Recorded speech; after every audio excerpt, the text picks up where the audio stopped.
সুপ্রিয় দর্শক, শুরু হলো আপনাদের প্রিয় অনুষ্ঠান নিটোল টাটা এসএটিভি সংলাপ। সঙ্গে আছি আমি মাহমুদ আল ফয়সাল। আজকে আমাদের আলোচ্য বিষয় হচ্ছে প্রত্যাশার নতুন সরকার, এবং আজকে আমাদের সঙ্গে আলোচক হিসাবে রয়েছেন আমার ঠিক ডানে এম মোফাজ্জল করিম, সাবেক সচিব ও রাষ্ট্রদূত। তারপরে রয়েছেন জনাব সালাউদ্দিন আহমেদ, ব্যবস্থাপনা পরিচালক এসএ গ্রুপ অফ কোম্পানিজ।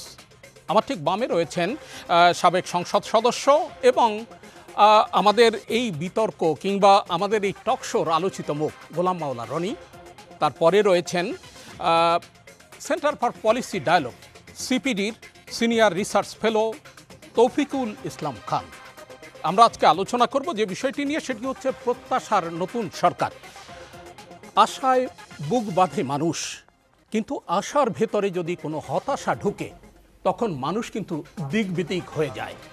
তো আমাদের জাতীয় জীবনে আশার মধ্যে হতাশা ঢুকেছে কি, সেই বিষয়টি নিয়েই আমরা আলোচনা করব প্রত্যাশার নতুন সরকার নিয়ে। এবং প্রবীণ ও নবীনের সমন্বয়ে যে সরকারটি গঠিত হয়েছে, অর্থাৎ 17 জন উপদেষ্টার সরকারের মধ্যে 13 জন উপদেষ্টা এবং একজন প্রধান উপদেষ্টা ডক্টর মোহাম্মদ ইউনূস, তার নেতৃত্বে 14 জন আজকে শপথ নিয়েছে। এই নতুন সরকার প্রবীণ ও নবীনের সমন্বয়ে যেটি গঠিত হয়েছে, সেটা কতটা দ্যুতি ছড়াবে? শুরুতেই আমরা শুনব রাজনৈতিক বিশ্লেষক সাবেক সংসদ সদস্য গোলাম মাওলা রনির কাছে। ধন্যবাদ জনাব ফয়সাল।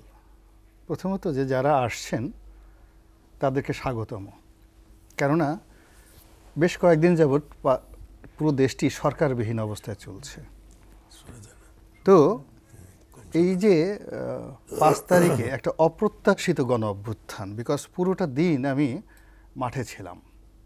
একেবারে যেদিন কারফিউ ছিল 12টা পর্যন্ত আমি মাঠে ছিলাম, 12টার পর আমি অফিসে এসেছি। ফলে পুরো ঘটনাটা আমার চোখের সামনে ঘটলো। তো 5 তারিখে 2টোর সময় যদি সাবেক প্রধানমন্ত্রী উনি হেলিকপ্টারে উঠে থাকেন, তাহলে আমি রাজপথ থেকে যখন আসছি, অফিসে আসছি, আমার এই সময়টার মধ্যে 12টার মধ্যে আমি ঢাকা শহরের কোথাও একটা জমায়েত দেখিনি উইদিন 12টার মধ্যে। কিন্তু একটার মধ্যেই আমি শুনতে পেলাম যে লোকজন আসছে যাত্রাবাড়ি থেকে, লোকজন আসছে উত্তরা থেকে এবং গণভবনের দিকে আসছে। এবং 2টোর সময় জানতে পারলাম যে তিনি চলে যাচ্ছেন একদম পারফেক্টলি। আর পাবলিক হয়তো, যেটা আমার সোর্স আছে, পাবলিক হয়তো জেনেছে আরও 2 ঘন্টা, 3 ঘন্টা, 4 ঘন্টা, 5 ঘন্টা পরে। তাহলে আপনি দেখুন যে পুরো যে প্রক্রিয়াটি, এটি এমনভাবে ঘটেছে মনে হয় যেন আল্লাহ রাব্বুল আলামিন আকাশ থেকে নাজিল করে আমাদের জন্য একটা গণ অভ্যুত্থান দিয়েছেন। 1। 2 নম্বর হলো এই গণ অভ্যুত্থানের মাধ্যমে যে 17 জন ব্যক্তি এই মুহূর্তে দায়িত্বে অবতীর্ণ হলেন, তাদের যোগ্যতা নিয়ে, অভিজ্ঞতা নিয়ে, চেহারা নিয়ে, সুরত নিয়ে, সৌন্দর্য নিয়ে আমার কোনো আপত্তি নেই। এবং তারা চমৎকার করে কথা বলেন এবং তাদের সবারই রয়েছে বর্ণাঢ্য ইতিহাস। তাদের সফলতা কামনা করা ছাড়া আমাদের এই জাতির দ্বিতীয় কোনো অপশন নেই। এর কারণ হলো এই 17 জন লোক যদি ফেল করেন, ব্যর্থ হন, তাহলে আমরা যারা টেলিভিশনে এসে মুখ ঝুলিয়ে, গাল ঝুলিয়ে জাতিকে বিভিন্ন নসিহত দেই, আমাদের প্রত্যেকটা লোকের কপালে নিদারুণ অপমান আছে অনাগত দিনে, যে আমাদের দেশে হবে সেই ছেলে কবে কথায় না বড় হয়ে কাজে বড় হবে। এখন এরা সারা জীবন জাতিকে আশার বাণী শুনিয়েছেন, চমৎকার চমৎকার কথা বলেছেন, স্বপ্ন দেখিয়েছেন। এখন এই যে একটা অলৌকিক ঘটনা, এই অলৌকিক ঘটনার কারণে তারা আজ রাষ্ট্র ক্ষমতার চেয়ারে বসেছেন। চেয়ারে বসার পর ডক্টর আসিফ নজরুল, রেজওয়ানা চৌধুরী, রেজওয়ানা, সারা, যারা যারা বসছেন, এরা সবাই আমার খুব ঘনিষ্ঠজন, কাছের, ইনক্লুডিং ডক্টর ইউনূস সাহেব সহ। তো তারা জাতিকে যে স্বপ্ন দেখিয়েছেন, এখন সেই স্বপ্নটা বাস্তবায়ন করার জন্য তাদের উপর যে দায়িত্ব অর্পিত হয়েছে, এই দায়িত্বটা তাদের কাছে যে পর্বত সমান, হিমালয়ের চেয়ে বড় যে এক্সপেকটেশন, সেই এক্সপেকটেশনটা যদি আগামী 24 ঘন্টার মধ্যে, উইদিন 24 আওয়ার্সের মধ্যে এই সমাজে দৃশ্যমান না হয়, 24 ঘন্টা পর তাদের প্রতি মানুষের ইমানও থাকবে না, একিনও থাকবে না। এটা বাংলা কথা। 24 ঘন্টা পর তাদের ব্যাপারে কারো কোনো আকর্ষণ থাকবে না। এখন এই 24 ঘন্টার সমস্যা কি? পুলিশ এখন পর্যন্ত স্টেশন যায়নি, আমাদের ছেলেমেয়েরা তারা রাস্তা পরিষ্কার করছে, রাস্তায় ট্রাফিক দিচ্ছে। বাংলাদেশ ব্যাংকের সার্কুলারের কারণে আজকের যে সার্কুলার 1 লাখ টাকার উপরে 1 লাখ টাকাও কোনো ব্যাংক থেকে তুলতে পারেনি, এবং আমার চোখের সামনে এক সরকারি কর্মকর্তা তার বেতন তুলতে গেছেন, 1 লাখ টাকার একটা চেক তাকে ডিজিএম সাহেবকে টেলিফোন করে রূপালী ব্যাংকের রমনা কর্পোরেট ব্রাঞ্চের প্রথমে এজিএম সাহেবকে টেলিফোন করেছেন আমার সামনে, হয়নি, তারপর ডিজিএম সাহেবকে টেলিফোন করেছেন, এবং ব্যক্তিগত রিলেশন থাকার কারণে সে একজন জয়েন্ট সেক্রেটারি পর্যায়ের কর্মকর্তা, খুব রেপুটেড, তার টেলিফোন করার পর ডিজিএম সাহেব তাকে 1 লক্ষ টাকা দিয়েছে, এবং সেই 1 লক্ষ টাকা পাওয়ার পর সে মনে হলো স্বর্ণের ডিম পেয়েছে। এই জিনিস 24 ঘন্টার বেশি চলবে না। আমি ব্যবসা করি, সালাউদ্দিন সাহেব এখানে ব্যবসা করেন, আমাদের এমন দিন আছে যে 10 কোটি টাকা আমাদের একসাথে ব্যাংক থেকে তুলতে হয়, এবং একদিনে যদি আমি সেই টাকাটা তুলতে না পারি আমার সমস্ত ব্যবসা বাণিজ্য ম্যাসাকার হয়ে যাবে। ডক্টর ইউনূস আমাকে ভবিষ্যতে পোলাও খাওয়াবেন, কুরমা খাওয়াবেন, তারপর আমার জন্য একটা জান্নাতে বিরাট একটা রুম তৈরি করে দেবেন এই অন্য একজন উপদেষ্টা, তারপরে সেখানে হুর আসবে, পরেই আসবে, আমার হাত পা টিপবে, ওই সময় অপেক্ষা করার সময় আমার থাকবে না। This is one. Second thing হলো, এই মুহূর্তে আমি যে ভয়াবহ বিপদ এই 17 জনের মধ্যে দেখতে পাচ্ছি, এদের কেউই প্রো পিউপিল নয়, মানে তাদের সঙ্গে জনগণের সাথে মাস পিউপিলের সাথে যে পলিটিক্যাল কানেক্টিভিটি এদের কারোর নেই, অ্যাটাচমেন্টও কম, কোনো নেই। They do not have any political connectivity, তারা অনেক ভালো জ্ঞানী, গুণী, সমস্ত কিছু। 2 নম্বর হলো যে রাজনীতির 90% প্রবলেম সলভ হয় হলো জনগণের সাথে কথাবার্তা এবং তাদের সাথে আলাপ আলোচনার মাধ্যমে। এই কারোর মধ্যে এই পলিটিক্যাল মানে যাকে বলে কানেক্টিভিটি নেই, এটা তাদের একটা বড় সমস্যা। তারা যদি মোবাইল ফোন খোলা না রাখে, দরজা বন্ধ রাখে, এই 24 ঘন্টা পরে তারা আর বেরোতে পারবে না। দরজা খোলা রাখতে হবে, মোবাইল ফোন ওকে করা লাগবে, আর কোনো রকম মানে ঘুরিয়ে পেঁচিয়ে কথা বলা যাবে না, মানে সুন্দরভাবে কথা বলতে হবে। সেকেন্ড ঠিক হলো, তারা ওখানে মানে কি বলবো, ওখানে যে কাজের জন্য গেছে নিশ্চয়ই অ্যাডমিনিস্ট্রেটিভ ওয়ার্ক, প্রশাসনিক দপ্তর। একজন লোক, এই যে যারা বসছেন, সেই 30 বছর চাকরি করার পর তিনি একজন সচিব হবেন, তিনি একজন মেজর জেনারেল হবেন, তিনি একজন আইজি হবেন, তো তিনি তাকে স্যালুট দিবেন, স্যার বলবেন, তার সামনে ফাইল নিয়ে দাঁড়িয়ে থাকবেন।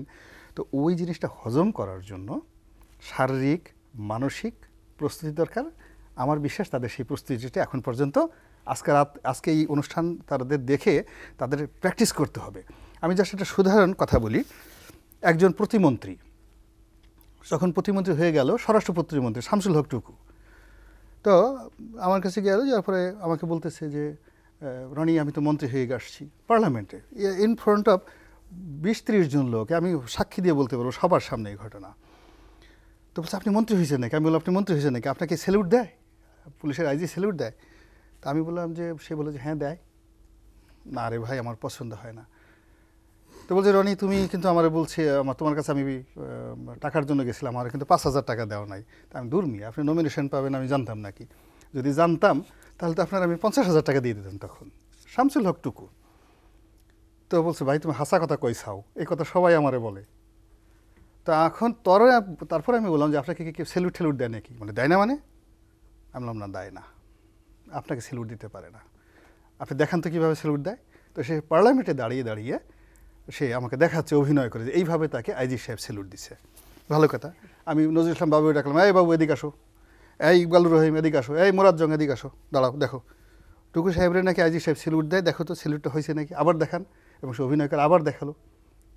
ফলে এই যে দেখুন যে একটা সম্মান গ্রহণ করার মতো যদি তার মন মানসিকতা চরিত্র না থাকে, ওই অযোগ্য লোককে ওই জায়গাতে বসালে কি অবস্থা হয় তার বাস্তব প্রমাণ জননেত্রী শেখ হাসিনা এই বাংলাদেশে দেখাই গেছে। তো সেখানে এই 18 কোটি মানুষের দেশে এই একটা বিশৃঙ্খল পরিবেশে এই 17 জন মানুষের ফিজিক্যাল ফিটনেস, মেন্টাল ফিটনেস এবং ফাইন্যান্সিয়াল ফিটনেস, পকেটে অভাব অভিযোগ থাকলে হবে না। যদি মানে প্রতিশোধ থাকে, হাত নেওয়ার অভ্যাস থাকে, তাহলে হবে না। তাদেরকে ফেরেশতার মতো ওইরকম ইমানেকিন থাকতে হবে, ইমানেকিন থাকতে হবে। আবার ফিরবো আপনার কাছে, তৌফিকুল ইসলাম খান, হিমালয়ের সম প্রত্যাশার কথা বলেছেন গোলাম মাওলা রনি। এই যে নতুন যে সরকার, সেই সরকারের কাছে মানুষের এই গণমানুষের প্রত্যাশা পূরণে তারা কতটা সফল হবে বলে আপনি আশা করেন? আপনি কি কোনো মানে তারা দ্যুতি ছড়াবে বা আলো ছড়াবে সেরকম কোনো প্রত্যাশা আপনি দেখতে পাচ্ছেন? না, আমার জন্য আসলে রনি ভাই তো রাজনীতি করেন, ভালো বলেনও, সবাই শোনার জন্য বোধহয় আগ্রহ নিয়েও থাকেন।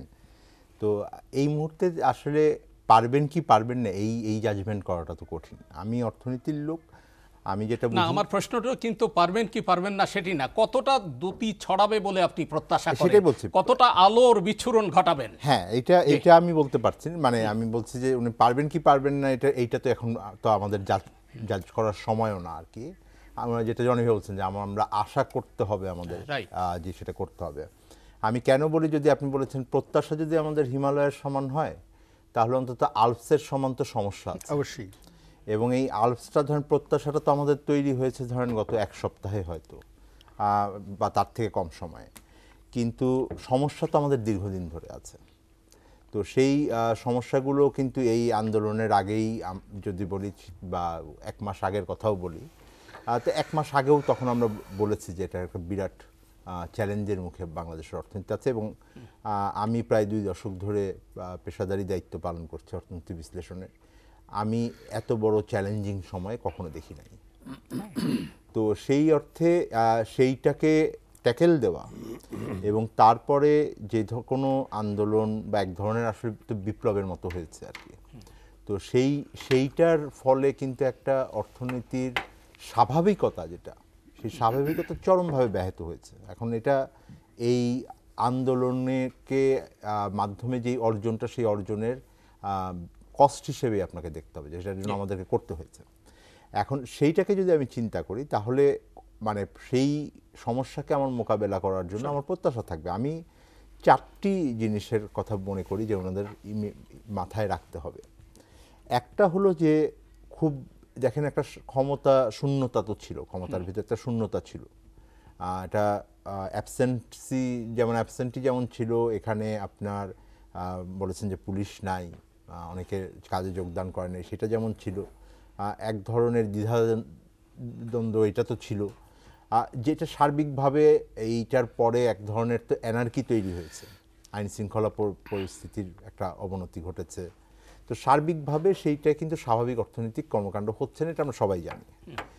রনি ভাই আজকে ব্যাংকের টাকার কথা বললেন, অনেকে এটিএমে গিয়ে টাকা পান নাই, এরকম আমরা শুনেছি। আমি পরে বোধহয় 2-1টা মিডিয়াতেও দেখেছি, আজকে খুব বেশি দেখার সুযোগ হয়নি অন্য নিউজের চাপে, কিন্তু আমি 2-1টা নিউজে দেখলাম যে এটিএমেও টাকা পাওয়া যাচ্ছে না। তো আমরা স্বাভাবিক অবস্থায় নাই। এবং কতগুলো প্রতিষ্ঠানে দেখেন আপনি, বাংলাদেশ ব্যাংকে পরিবর্তন এসেছে নেতৃত্বে, তারপরে আপনার এখন সম্ভবত অন্যান্য প্রতিষ্ঠানের ভিতরেও আসবে, ইউসিবিএল, ইসলামী ব্যাংক, প্রাইভেট প্রতিষ্ঠানের ভিতরে আছে। এবং অনেক ক্ষেত্রে যেহেতু একটা আমরা বলছেন যে এই ক্ষমতার ভেতরে তো একটা ক্রনি ক্যাপিটালিজম আছে, তো এখানে শুধু সরকারি পর্যায়ের মন্ত্রী নেতা, কোনো ক্ষেত্রে কোনো আমলা শুধু না, অনেক ব্যবসায়ীও এখন অনুপস্থিত আছেন এবং তাদের ব্যবসা প্রতিষ্ঠানে আঘাত হয়েছে। এবং এগুলো বড় ব্যবসা প্রতিষ্ঠান, এটা অর্থনীতির অংশ, এটাকে আপনি তাদের ইতিবাচক না হোক। তো অর্থনৈতিক কর্মকাণ্ড এবং আইন শৃঙ্খলা পরিস্থিতি নিয়ে প্রতি রাতেই কিন্তু অন্তত ঢাকা শহরের ভিতরে তো বটে এবং ঢাকার বাইরে অনেক জায়গায় কিন্তু নির্ঘুম রাত কাটাচ্ছেন। তো এই পরিস্থিতিতে আমার মনে হয় যে প্রথম কাজটি হলো যে একটা আইনের শাসনকে এবং একটা রাষ্ট্রীয় যে শাসন কাঠামো, এইটাকে এস্টাবলিশ করা এবং একটা স্থিতিশীলতাও তো লাগবে। এইটাই প্রথম হলো যে একটা স্বাভাবিকতা, মানে একটা অন্তত পক্ষে একটা স্বাভাবিকতা আনা, কারণ এখন একটা শূন্যতার ভিতর দিয়ে আছে, একটা ভ্যাকুয়াম আছে। এবং এইটা অনেক ক্ষেত্রে আমাদের সামনের দিনের যেই অর্থনৈতিক কর্মকাণ্ড, আমার বাইরের যারা আমরা বাণিজ্য করি, আমার যাদের সাথে অর্থনৈতিক সম্পর্ক আছে, তারা খুব গভীরভাবে দেখছেন, তাদের মধ্যে শঙ্কা আছে, অনেকে বুঝতেও পারছেন না গ্রাউন্ড লেভেলে এখানে কি হচ্ছে। তো মিডিয়া ন্যারেটিভের উপরে বিশ্বাস করে তাদেরকে চলতে হচ্ছে। তো ওই পরিস্থিতিটার ভিতরে একটা স্বাভাবিকতা আনতে হবে। আর তারপর অন্যরা বলুক, আমি এটা হলো ইমিডিয়েট। কাছে জনাব তৌফিক, জনাব সালাউদ্দিন আহমেদ, বাংলাদেশের একজন আইকনিক এবং শীর্ষস্থানীয় ব্যবসায়ী আপনি, যে বিষয়টি পাপনা করেই আসলে সাজা পায় ব্যবসায়ীরা, এই যে অস্থিতিশীলতা, এটি কিন্তু রাজনৈতিক কারণে, দুর্বৃত্তায়নের কারণে হয়েছে এবং তার থেকে যে উত্তরণটা ঘটেছে। এখন দুই আলোকে বলেছেন স্থিতিশীলতা খুব জরুরি। আপনি কি মনে করেন এই নতুন সরকার কতটা আলো দেখাবে? এবং আমার আগে যিনি বক্তা ছিলেন তারা যেটা বলেছে, আমি ওনাদের সাথে অনেকাংশেই একমত। তবে আজকে আমরা যেটা দেখেছি যে আমাদের নতুন সরকার গঠিত হয়েছে, তত্ত্বাবধায়ক বলেন বা অন্তর্বর্তীকালীন বলেন, কথাটা একটাই দাঁড়ায়। এখানে আমাদের বিগত 15-16 বৎসরে তাও তো প্রশাসন ছিল। আমাদের সাবেক প্রধানমন্ত্রী তিনিও তো ছিলেন এবং শেষ পর্যন্ত উনি অনেক গ্লানি নিয়ে ওনাকে যেতে হয়েছে। এবং আজকে যে যাই বলুক না কেন, উনি তো একা তো সেই গ্লানিটা উনি একাই ছিলেন তা নয়, ওনার আরও অনুসারীরাও তো ছিল। তো আজকে যে আমাদের নতুন সরকার গঠিত হয়েছে, তারা সেটাকে মাথায় রেখে সুন্দর একটা সরকার গঠন করতে হবে। অন্তর্বর্তী স্বল্প সময়ের জন্য ওনারা এসছেন, ওনারা সেই রিফর্মটা ওনারা তৈরি করবেন। তো সেই সাথে তৈরি করার পরে আমাদের ইলেকশনে দীর্ঘমেয়াদী আমাদের পার্লামেন্টারিয়ানরা আসবেন, সরকার আসবেন।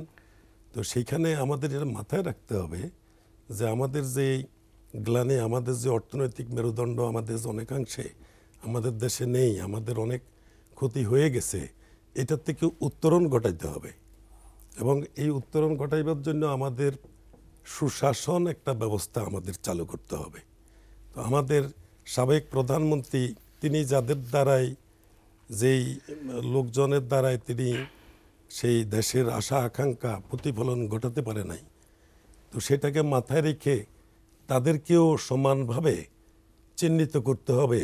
এবং সেই প্রশাসন দিয়েই যদি চলে, তাইলে কিন্তু ওনারা সঠিকভাবে মনে হয় না ওনারা অগ্রসর হতে পারবেন অগ্রসর কিংবা হতে কাঙ্ক্ষিত পারবেন। লক্ষ্যে পৌঁছাতে পারবেন। জি। জি। তো এটাকে মাথায় রেখে ওনাদেরকে পরিচালনা করার এবং স্বল্প সময়ের মধ্যে দেশকে সাজাইবার জন্য উদ্যোগ গ্রহণ করতে হবে। অসংখ্য ধন্যবাদ আপনাকে। আবার ফিরবো আপনার কাছে, জনাব মোফাজ্জল করিম। আপনি সাবেক সচিব, সাবেক রাষ্ট্রদূত। সার্বিক প্রেক্ষাপটে এই যে নতুন সরকার গঠিত হয়েছে, জাতি তো আসলে গত কদিন অস্থিতিশীলতার পাশাপাশি একটা বিশৃঙ্খলার মধ্যেও ছিল। মানে এই নতুন সরকার শৃঙ্খলা ফেরাতে এই সরকারের জন্য সর্বাগ্রে করণীয় কি? শৃঙ্খলা ফেরানো, হ্যাঁ, আপনার প্রশ্ন ওই যে শৃঙ্খলা ফেরানোর ব্যাপারটা, এটা তো অবশ্যই অত্যন্ত গুরুত্বপূর্ণ একটা বিষয়, বিশেষ করে বর্তমান প্রেক্ষাপটে। কিন্তু এর সব কিছুর আগে আমি স্মরণ করতে চাই যাদের আত্মদানে আজকে আমরা একটু আশার আলো দেখতে পাচ্ছি। অন্তর্বর্তীকালীন সরকার যেটা গঠিত হয়েছে, বাংলাদেশের সবচাইতে উজ্জ্বল রত্ন যিনি, যে কোনো দিক থেকে বলুন না কেন, আমাদের বর্তমান মাননীয় তত্ত্বাবধায়ক সরকার প্রধান উপদেষ্টা, নোবেল লরিয়েট প্রধান উপদেষ্টা ডক্টর মোহাম্মদ ইউনূস। হ্যাঁ, অন্তর্বর্তীকালীন সরকার, তত্ত্বাবধায়ক সরকার তো না। তো তার চাইতে তো এত মানে গৌরবজনক একটা ছবি আর তো বাংলাদেশ কেন, এই উপমহাদেশের কেউই তুলে ধরতে পারবে না। যখন আমরা ইদানিংকালে একটু গত 2-1 দিন ধরে দেখতেছি, যখন তাকে বারাক ওবামা জড়ায় ধরছেন, অমুকে করছেন, এবং যখন বলা হলো যে তিনি দায়িত্বভার গ্রহণ করবেন প্রধান উপদেষ্টা, তখন তিনি কোথায় ছিলেন? তিনি ছিলেন প্যারিসে অলিম্পিক প্রতিযোগিতা দেখার জন্য। সেটা এই না যে গাঁটের পয়সা খরচ করে না আমন্ত্রিত বাংলাদেশের পয়সায় তিনি গেছেন বা কারো, তা নয়। তাকে তারা অতিথি হিসাবে তাকে তারা দাওয়াত দিয়ে নিয়ে গিয়ে তারা নিজেরা গৌরবান্বিত হয়েছে। তো যাই হোক, এইখানে যে আজকে হয়েছে, আজকে আমরা সবাই খুব আশান্বিত, অবশ্যই আশান্বিত যে বাংলাদেশের ক্রিম অফ দি সোসাইটি যারা, তাদেরকে নিয়ে এই অন্তর্বর্তীকালীন সরকার গঠিত হয়েছে। কিন্তু তার আগে যারা গত 8-10 দিন ধরে ঝরে গেল, অকালে ঝরে গেল, কত মায়ের কোল খালি হয়ে গেল, কত সন্তান পিতৃহারা হলো, এগুলো যখন ভাবি আমরা, তখন কেমন মনে হয় যেন কোথায় আছি। দেশটাকে নরক বানিয়ে ফেলা হয়েছিল। বিশেষ করে আমি তো কল্পনাও করতে পারি না যে একটা অত্যন্ত ন্যায্য দাবি নিয়ে এই যে কোটার ব্যাপারটা, এবং কারা আন্দোলন করেছে, তারা কিন্তু রাজনৈতিক কোনো আন্দোলন করে নাই। তারা হচ্ছে ক্লাসের first boy, second boy, third বয়, এরা ব্যাকবেঞ্চার নয়, মেধাবীরা। মেধাবীরা। মেধাবীরা মেধার জন্য, তারা তো বলে নাই যে আমরা ফেল করেছি আমাদের পাশ করিয়ে দাও, না, নিশ্চয়ই নয়। তারা বলছে যে আমরা আমাদের মেধা দিয়ে যখন উত্তীর্ণ হচ্ছি, আমি 10,000 নম্বরের মধ্যে আমি 9,000 পাচ্ছি, আমি কেন চাকরি পাবো না? আর যে 5,000 পেয়েছে সে ওই কোটার জোরে, এই জোরে, সেই জোরে কেন পাবে? এই কথাটা যখন বলার জন্যে, তাও সম্পূর্ণ অহিংস পথে হ্যাঁ, সঠিক। তারা একত্রে বসে তারা ইয়ে করেছে। ওখানেই কিন্তু দেশের শতকরা 99 জন লোক তাদের সমর্থনটা দিয়ে দিয়েছে। হ্যাঁ, তাই তো, আমাদের ছেলে মেয়েদেরকে আমরা পড়াচ্ছি, মেধাবী বানাচ্ছি, চাকরি যদি না পায় কি হবে, তার ক্যারিয়ার দিন হবে। সেইখানে কি বলা হলো, এরা নাকি আন্দোলন করতেছে সরকারের বিরুদ্ধে।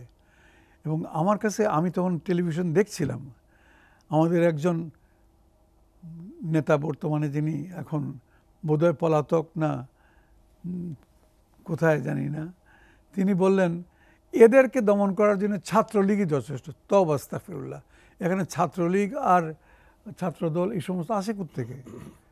তো কোনো রাজনীতি ছিল না। আমি চমকে গেছি, ওই ভদ্রলোক বলে কি। অবশ্য ভদ্রলোক গত বহু বছর ধরেই ইনি এবং ওনার অনেক সহকর্মী এই ধরনের লাগামহীন কথাবার্তা বলে, এবং আমি আমার সামান্য লেখনী তো প্রায়ই বলেছি, বলে রাজনৈতিক ভাষাটা আপনারা মেহেরবানি করে ইয়ে করুন। আমরা একটু হ্যাঁ প্রত্যাশার কথায় থাকি। জি না, সরি, না, আপনি বলুন। হ্যাঁ, না, সেটাই বলছিলাম আর কি। তো সেখানে এখন এই যে একটা পরিণতিতে চলে গেল, একেবারে এক লহমায় বলতে গেলে পরে 200-300 প্রাণহানি হয়ে গেল। হায় হায়। তারপরে তো নিশ্চয়ই দাবানল চারদিকে ছড়িয়ে পড়ল। সেখান থেকে এখন এটাকে ফিরিয়ে আনা, যে শৃঙ্খলার কথা বলছেন, এটা 1 নম্বর প্রায়োরিটি। এবং এটা যদি প্রফেসর ইউনূসের মতো কেউ যদি অনুধাবন না করেন, তাহলে বাংলাদেশে অনুধাবন করার আর কেউ নাই। আমাদের প্রত্যাশা থাকবে যে ডক্টর মোহাম্মদ ইউনূস এই ইস্যুটাকে অগ্রাধিকার দিয়ে অগ্রসর হবেন। আমাদের এই আলোচনা চলবে, একটা বিরতিতে যাব। আমি আধা মিনিটের মধ্যে কথাটা শেষ করে নিই। হ্যাঁ, বলুন। আমাদের মাননীয় এই প্রধান উপদেষ্টা, না তো কি জানি প্রধান উপদেষ্টা, হ্যাঁ, অন্তর্বর্তীকালীন সরকারের প্রধান উপদেষ্টা, জি, বারবার ওই পুরানো কথা মনে পড়ে যায় উপদেষ্টাতে। যাই হোক, প্রফেসর ইউনূস বারবার কিন্তু তার সাম্প্রতিক ছোট ছোট বক্তব্যের মধ্যে শৃঙ্খলার কথাটা বলেছেন, এবং বলেছেন যে আমরা সবাই সম্মিলিত চেষ্টা করে এটাকে ফিরিয়ে আনতে পারবো। আমি তার সাফল্য কামনা করি। জি, অসংখ্য ধন্যবাদ। সুপ্রিয় দর্শক, আপনারা দেখছেন নিটোল টাটা এসএটিভি সংলাপ। নিচ্ছে একটা বিরতি, ফিরছি এক্ষুনি, সঙ্গেই থাকুন।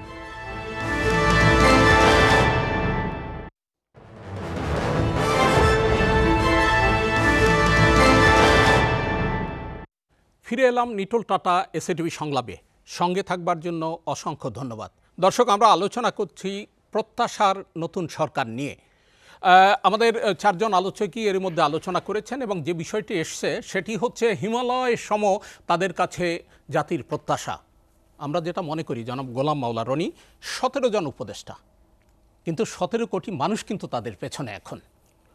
সুতরাং এই প্রত্যাশা, মানুষের যে প্রত্যাশা, সেটা তারা বাস্তবায়নে সফল কাম হবে, সেটাই তো প্রত্যাশিত। আপনি কি মনে করেন?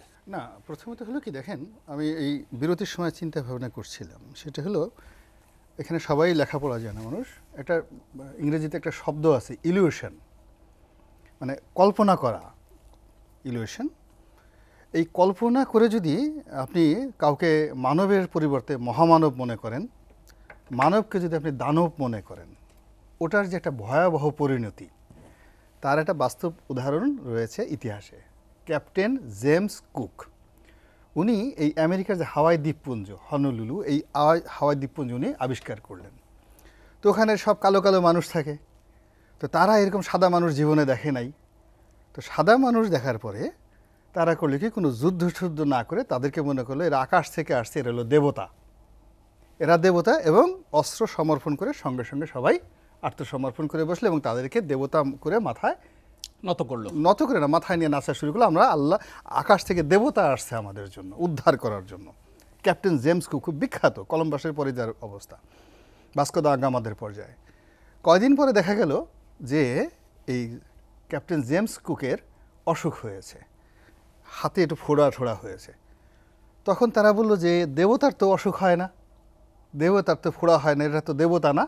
তখন এই জেমস কুক সহ সবাইকে ওখানে পিটিয়ে মারে ফেললো, এই হাওয়াই দ্বীপপুঞ্জের আমেরিকার লোকজন। তো এখন এই যে যারা 17 কোটি মানুষের 34 কোটি চোখ, 34 কোটি মন, না 34 কোটি চোখ, 17 কোটি মন, 17 কোটি মাথা, 34 কোটি হাত, আপনি বুঝতে পারছেন ব্যাপারটা, 34 কোটি জিহ্বা। এবং আমাদের যদি জিহ্বা এরকম অবস্থা, এটা যদি ভালো মতো চলে, জিহ্বার মতো ভালো কোনো জিনিস নাই। জিহ্বা 17 কোটি, প্রত্যেকের একটা করে। ওটি বলছি আমি, 17 কোটি জিহ্বার কথা বলছি। জিহ্বার একটা লক্ষণ আছে, মানে এই জিহ্বা হলো যখন ভালো হয়, এর চেয়ে ভালো কোনো জিনিস নাই। আর এটা যখন ডেঞ্জারাস হয়ে যায়, এটা কোদাল, খুন্তি, কুড়াল, তলোয়ার, বন্দুক কামানের চেয়ে ডেঞ্জারাস হয়ে যায়। তো এখন এই যে দেখেন, এই যে 17 কোটি মানুষের 17 কোটি জিহ্বা, 17 কোটি মাথা, 34 কোটি হাত, 34 কোটি চোখ, এবং তার সঙ্গে সঙ্গে 17 কোটি হৃদয়। এর মধ্যে আবার 2টা ঠোঁট যদি চিন্তা করেন, জিহ্বার সাথে 2টো ঠোঁট চিন্তা করেন, এই সব মিলিয়ে 100 crore এলিমেন্ট চারিদিক থেকে এই 17 জন লোকের উপর মানে টানতে থাকবে, এইভাবে টানতে থাকবে। এখন তাদের জীবনটা আমরা যত আরামের মনে করছি, যে ওখানে গিয়ে বসে রাজনীতি যে কত আরামের, এটা যখন বঙ্গবন্ধু কন্যা জননেত্রী শেখ হাসিনা, তিনি যখন প্লেনে করে পালিয়েছেন এবং তার লোক যখন কাঁদছে, তখন তিনি বুঝেছিলেন যে রাজনীতিতে কত ধানে কত চাল। বা উনি যে নামটি নিলেন না ভদ্রতা করে আমাদের, এটা সেটা জনাব ওবায়দুল কাদের। কি সুন্দর টাই আমাদের, মানে উনি তো 1000 কোটি টাকার মালিক, এত ধনী, ওনার যে টাই, তার সাথে মানে ওবায়দুল কাদের টাইয়ের কাছে আমাদের সালাউদ্দিন ভাই টাইয়ের কোনো টাই না। তার পকেটে যে কলম, তার হাতে যে ঘড়ি, সে কি স্টাইল মানুষ, মানে ওবায়দুল কাদের, মেয়েরা পাগল তার জন্য। এই যে তার 75 বছর বয়স, ডাজ নট ম্যাটার, মেয়েরা পাগল তার সাথে সেলফি তোলার জন্য। সেই মানুষ এখন কোথায় আছে, কিভাবে পালিয়ে আছে, কিভাবে কোন জায়গাতে শুয়ে আছে, একমাত্র আল্লাহ রাব্বুল আলামিন জানে। তো এই হলো রাজনীতির নেতিবাচক দিক। এখন আমরা যখন লাশ কবরে রাখি, তখন একটা দোয়া পড়ি, মিনহা খালাকনাকুম অফি মিনহা নুইদুকুম অ মিনহা নুখরিজুকুম তারাতান উখরা। অর্থাৎ হে মানুষ, তোমাকে এই মাটি থেকে তৈরি করা হয়েছে, এই মাটির মধ্যে আজকে তোমাকে দাফন করা হইল, আর একদিন এই মাটি থেকে তোমাকে উত্থিত করা হবে। আফসোস যে এই দোয়া পড়ে আমরা রাখি, কিন্তু আমরা একবার জিনিসটা স্মরণ করি না। দেখুন, এই চেয়ারে বসে খালেদা জিয়ার পতন হয়েছে, এই চেয়ারে বসে তারেক জিয়ার পতন হয়েছে, এই চেয়ারে বসে এরশাদ সাহেবের পতন হয়েছে, আর এই চেয়ারে বসে শেখ হাসিনা, ওবায়দুল কাদেরদের পতন হয়েছে। ফলে ওই চেয়ারে বসার সময় তারা যদি কয়েকবার আস্তাগফিরুল্লাহ পড়েন, উপরে যে একজন আল্লাহ আছে তাদের স্মরণ করেন, আর যাদের জন্য তাদেরকে মনোনীত করেছেন তারা নিজেদের কর্মগুণে কেউ এখানে আসেন নাই, they have no single contribution for the public and people, any benevolent activities for the pupil to be the minister or to lead the nation. আল্লাহ রাব্বুল আলামিন তাদেরকে দয়া করে বসিয়েছেন। তো জনগণ তাকে ভোট দেয়নি, তারা জনগণের জন্য কোনো কাজ করেননি, কোনো গণভোটে তারা আসেননি। তো গণভোটে যদি আব্দুর রহমান বদিও এসে থাকেন, সে জনগণের রিপ্রেজেন্টেটিভ, লেখাপড়া না জানুক, এই যে পাবলিক রিপ্রেজেন্টেটিভ, কিন্তু তাকে স্বয়ং, এদেরকে স্বয়ং আল্লাহ রাব্বুল আলামিন দয়া করে বসেছেন। ফলে যখনই চেয়ারে বসবে, আমার একটা অনুরোধ থাকবে বিসমিল্লাহ বলে বসার জন্য। যদি অজু করেন, নামাজ কালাম পড়েন, ভালো ধর্মকর্ম মনে করেন, উপরে আল্লাহ আছে, এগুলো স্মরণ করেন।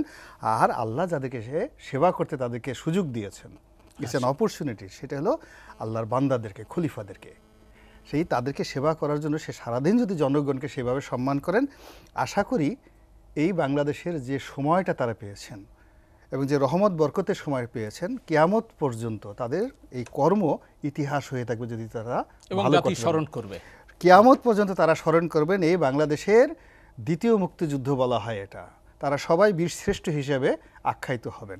আর যদি তারা ভুল করেন, অন্যায় করেন, গুনাহ করেন, এই কথাটা বলতে পারছি না, আল্লাহ মাফ করুক, এটা যেন না ঘটে। জি, অসংখ্য ধন্যবাদ আপনাকে তৌফিকুল ইসলাম খান। অর্থনীতি তো অনেকটা বিধ্বস্ত এখন, উত্তরণের উপায় কি, করণীয় কি?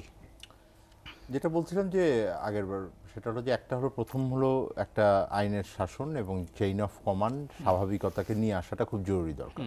এবং সেটা আমি মনে করি যে রনি ভাই বলেছেন 24 ঘন্টা, না আমি হ্যাঁ, 24 হয়তো বলবো যে ঘন্টার মধ্যে। দ্রুততম সময়ের ভিতরে, হয়তো 24 ঘন্টায় সবকিছু করা সম্ভব না। না, কিছু করা দরকার না, কিন্তু just একটা- আশা জাগানো। হ্যাঁ, আশা জাগানো বা কনফিডেন্স, আমি যে শব্দটা ব্যবহার করবো এটা হলো কনফিডেন্স তৈরি করাটা দরকার। জনমানুষে একটা আস্থার অবস্থান তৈরি করতে হবে, এবং এটা সকল ধরনের জনমানুষের ভিতরে, এখানে ব্যবসায়ী আছেন, শ্রমিক আছেন, এখানে গৃহবধূ আছেন, এখানে বাচ্চারা আছেন, সবাই। তো এই জিনিসটা খুব ইম্পর্ট্যান্ট হবে, যেটা এক ধরনের শক্তি হিসেবে কাজ করবে। কারণ অর্থনীতিতে একা একা চলে না, অর্থনীতির পিছনে তো মানুষ থাকে। তো মানুষ যেভাবে এই পারসেপশনটা দেখেন, সেইটা খুবই গুরুত্বপূর্ণ হয়। এবং আমি এখনও বোধহয় দপ্তর বন্টন হয়নি যখন আমরা এখানে এসেছি, বা আমি কি দেখি নাই এখনও, কিন্তু যতটুকু ধারণা করতে পারি হয়তো ডক্টর সালেউদ্দিন আহমেদ হয়তো অর্থনীতির দায়িত্ব নিতে পারেন, আমি ধারণা করছি। অর্থ পরিকল্পনা হয়তো তার জন্যই হ্যাঁ, থাকবে, মানে কারণ যেহেতু হ্যাঁ, তিনি অর্থনীতিতে থাকবেন এটা আমি right. মনে করি, কারণ হলো যেহেতু তিনি সাবেক গভর্নর, হ্যাঁ। অর্থনীতিবিদ, ওই একটাই থাকবেন। তো উনি একজন অভিজ্ঞ মানুষ, সুতরাং আমরা তো একটা আশা দেখতেই পারি। এবং উনি এই পুরো সময়টার ভেতরে যেই পরিস্থিতি ছিল এটাকে পর্যবেক্ষণের ভিতরে রেখেছিলেন, এবং বিভিন্ন মানুষের সাথে তার যোগাযোগের ভিতরে ছিলেন উনি। এমন না যে ওনাকে বাইরে থেকে উড়িয়ে নিয়ে আসা হয়েছে কোনো প্রফেসরকে, বাইরে কোনো ইউনিভার্সিটি, ঠিক জানেন না। বাংলাদেশের অর্থনীতির বিষয়গুলোকে তিনি নিয়মিতভাবে পর্যবেক্ষণ করেছেন। দ্বিতীয়, আমি যেটা বলি যে স্বাভাবিক অর্থনৈতিক কর্মকাণ্ড চালনা করার জন্য এটা কতগুলো পদক্ষেপ নিতে হবে, এবং এটার মধ্যে রপ্তানি, রেমিটেন্সের বিষয়, ব্যাংকিং কার্যক্রম এটা আছে। এবং সেটার জন্য যেই বিভিন্ন প্রতিষ্ঠানের যে নেতৃত্বে শূন্যতা তৈরি হয়েছে বা সামনেও অনেকে আশঙ্কা করছেন, সেইগুলো তাদেরকে দ্রুততম সময়ের ভিতরে যোগ্য ব্যক্তি দিয়ে করতে হবে। কারণ ব্যক্তির যোগ্যতা, তাদের উপরে বিশ্বাস, তাদের সততা, তাদের সুশাসনের প্রতি যে সম্মান, এইটা গুরুত্বপূর্ণ। এবং সেই ক্ষেত্রে আমি মনে করি যে আরও একটা বিষয় থাকবে, সেটা হলো স্বাভাবিক অর্থনৈতিক কর্মকাণ্ডের ভিতরে এটা হলো বাংলাদেশের সাথে বিভিন্ন সেই সারা বিশ্বের বিভিন্ন রাষ্ট্র এবং যে বহুজাতিক আমাদের যে উন্নয়ন সংস্থাগুলো আছে, তাদের সাথে অর্থনৈতিক সম্পর্কগুলোকে একটা পুনঃস্থাপন করার দরকার আছে, যেন এটা একটা আস্থার জায়গায় আসে, যে ধারাবাহিকতা এবং বাংলাদেশের অর্থনীতি একটা চলমান প্রক্রিয়ার ভিতরে আছে।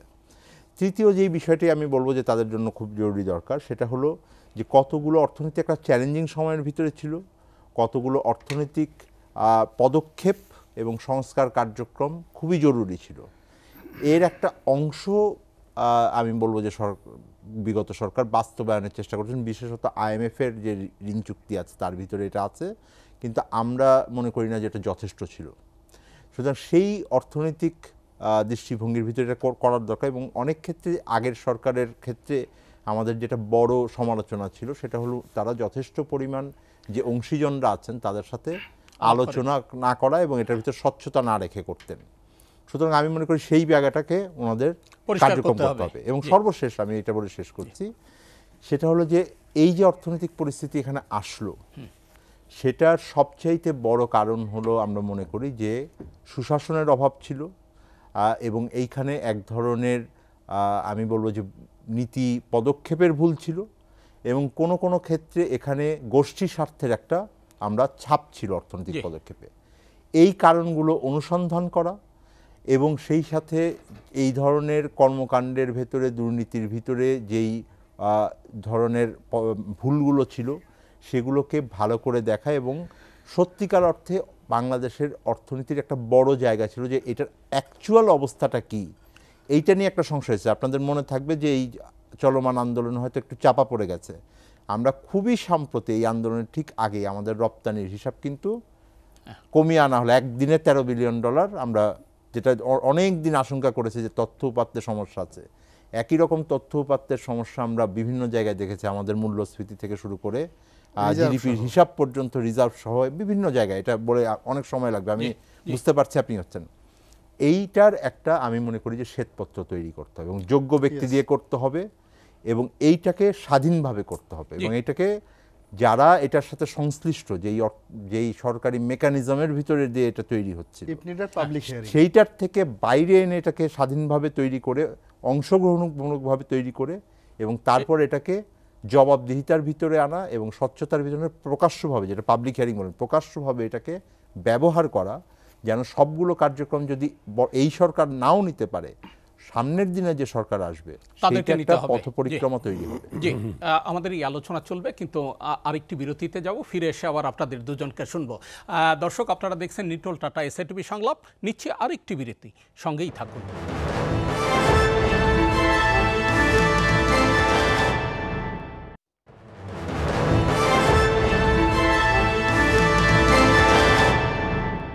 ফিরে এলাম নিটোল টাটা এসএটিভি সংলাপে, সঙ্গে থাকবার জন্য অসংখ্য ধন্যবাদ। দর্শক, আমরা আলোচনা করছি প্রত্যাশার নতুন সরকার নিয়ে। বিরতির আগে আমরা দুজন অতিথির বক্তব্য শুনছিলাম। এই পর্যায়ে জনাব সালাউদ্দিন আহমেদ, আপনার কাছ থেকে শুনতে চাই যে আমরা একটা ভয়ের সংস্কৃতিতে ছিলাম গত দীর্ঘদিন ধরে। এই ভয়ের সংস্কৃতি থেকে বেরিয়ে এসে জবাবদিহিতার সংস্কৃতি প্রতিষ্ঠা করা খুব জরুরি। আপনি কি মনে করেন? ধন্যবাদ আপনাকে। আসলে আমার আগের বক্তা উনি তো ভালোই বলেছিলেন যে আমাদের অন্তর্বর্তীকালীন এবং বলেই আর কেয়ারটেকার বলে কথাটা একটাই দাঁড়ায়, তারা তো অতি স্বল্প সময়ের জন্যই এসছেন। ওনারা তো তৈরি করবেন যে আগামী দিনে দেশ কিভাবে চলবে, এবং আমাদের রাজনৈতিক যারা আসবেন প্রতিনিধিরা, তারা কি কি আমরা তৈরি করা জিনিসটাকেই তারা ধরে নেবেন। তো এখন এখানে বলার প্রশ্ন হলো এটাই যে আসলে ওনাদের অনেকেরই দক্ষতা আছে, যেমন ডক্টর সালেউদ্দিন সাহেব এবং আমাদের প্রধান উপদেষ্টা, ওনারা অনেক দক্ষ এবং ওনারা সচেতন জানেন। তো এই প্রসঙ্গে বলার আবশ্যক যে আজকে আমাদের ছাত্র জনতার যে আন্দোলন, তারা এই আন্দোলনের প্রেক্ষিতে আমরা নতুন সরকারের আবির্ভাবের একটা পথ সূচনা হয়েছে এবং বিগত গভর্নমেন্টের বিদায় নিতে হয়েছে। এখন এখান থেকে আমাদের অতীতেও আজকে 15 বছর ধরে আমরা নিষ্পেষিত হয়ে আছি এবং আমরা ব্যবসায়ী হিসাবে আমরা এগুলি ফলো করছি যে অতীতে বিগত বছরগুলিতে যেভাবে অর্থনীতি এবং দেশ পরিচালিত হয়েছে, এটা অনেকাংশেই বর্তমান প্রধানমন্ত্রী যিনি ছিলেন তাকে মানুষ পছন্দ করেন, আর কারণটা কিন্তু ওইটাই।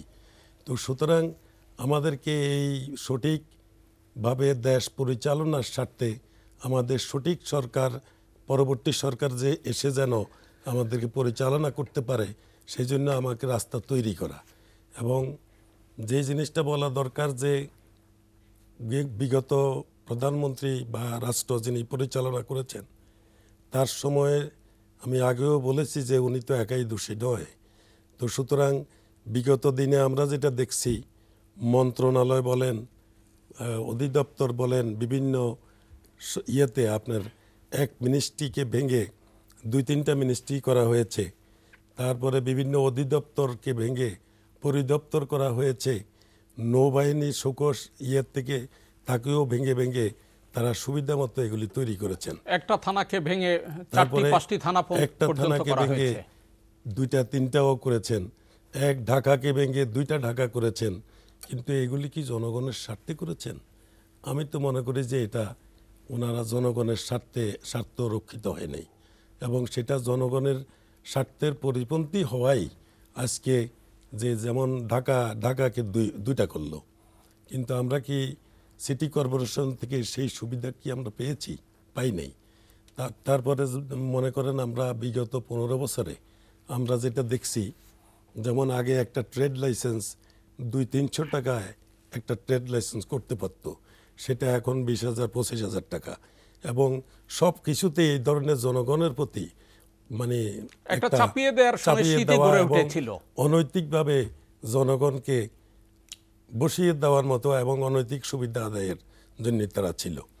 তো এগুলিকে যদি সাজিয়ে গুছিয়ে যদি না নেয়, জবাবদিহিতা যদি নিশ্চিত করা না যায়, জবাবদিহিতা নিশ্চিত না হলে যেমনটি ওনাদের পক্ষেও পরিচালনা করা দুষ্কর হবে, তেমনি পরবর্তী গভর্নমেন্টের জন্য সেটা মনে হয় সমস্যার সম্মুখীন হবে। এবং যে লক্ষ্য নিয়ে এই শিক্ষার্থী, ছাত্র জনতা কিংবা আমরা যদি বলি ছাত্র শিক্ষক জনতা, তাদের যে গণ অভ্যুত্থান, সেই লক্ষ্য কিন্তু সেক্ষেত্রে বিঘ্নিত হবে, দুষ্কর হবে। জি, আমাদের যে আশার প্রতিফলন ঘটবে না। জি, অসংখ্য ধন্যবাদ আপনাকে জনাব মোফাজ্জল করিম। সিভিল প্রশাসন এবং পুলিশ প্রশাসন এদের কিন্তু রোল নিয়ে এরই মধ্যে কিন্তু ব্যাপক আলোচনা হচ্ছে। আপনি দেখুন, দীর্ঘদিন প্রশাসনের শীর্ষ পদে অধিষ্ঠিত ছিলেন, কি করণীয়, কি হওয়া উচিত তাদের রোল? আচ্ছা, না, প্রশাসনের কথাটা যখনই আসে তখনই আমার বুকটা কেঁপে উঠে এই জন্যে, হায়, আজ থেকে প্রায় 50 বছর আগে যুক্ত হয়েছি, প্রায় 50 বছর। একটা বড় স্বপ্ন নিয়ে যুক্ত হয়েছিলেন। স্বপ্ন নিয়ে না, মোটামুটি যেরকম ছিল 4-5টা, এটাতে সন্তুষ্টই ছিলাম। আমি জানতাম যে আমার যোগ্যতা, দক্ষতা, সততা এটা মূল্যায়িত হবে এবং যথাসময়ে আমার পদোন্নতি ইত্যাদি হবে।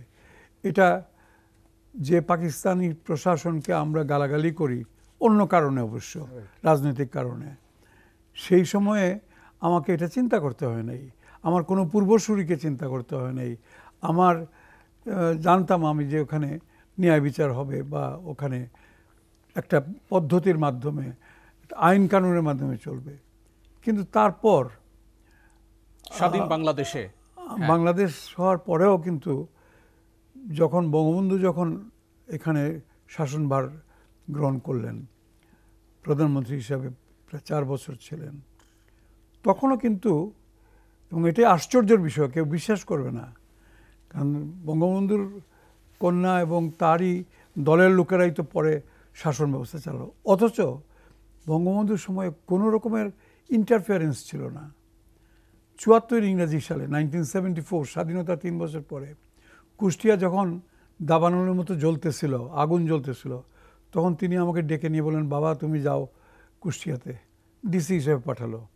24 ঘন্টা নোটিশ দিয়েছে কি ওখানে ইয়ে হচ্ছে, গোলাগুলি, খুনাখুনি ডেইলি হচ্ছে, চিনির কল বন্ধ হয়ে গেছে, ইত্যাদি ইত্যাদি। এবং সম্পূর্ণ স্বাধীনতা দিল আমাদেরকে, আমাকে বা পুলিশকে ইত্যাদি, যে ন্যায় বিচার, কোনোদিন কোনো ইন্টারফিয়ারেন্স। আমি যে কোনো যে ইয়ে নিতে বলেন, কসম নিতে বলেন, কসম নিয়ে বলছি। কিন্তু গত 15 বছর তার অনুসৃত, তার সৃষ্ট দল, আমি ওটাতেই আসছিলাম, কোনো রকমের ইন্টারফারেন্স ছিল না কোনোদিন একটা।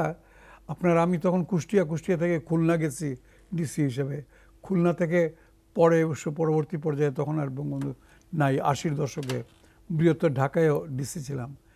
কোনোদিন ওই মন্ত্রী আর প্রধানমন্ত্রী বা প্রেসিডেন্ট এদের কাছ থেকে টেলিফোন করে এটা এরকম করে করেন, নো, নেভার। আমরা আমাদের যোগ্যতা দিয়ে, দক্ষতা দিয়ে, জ্ঞান বুদ্ধি দিয়ে চলি।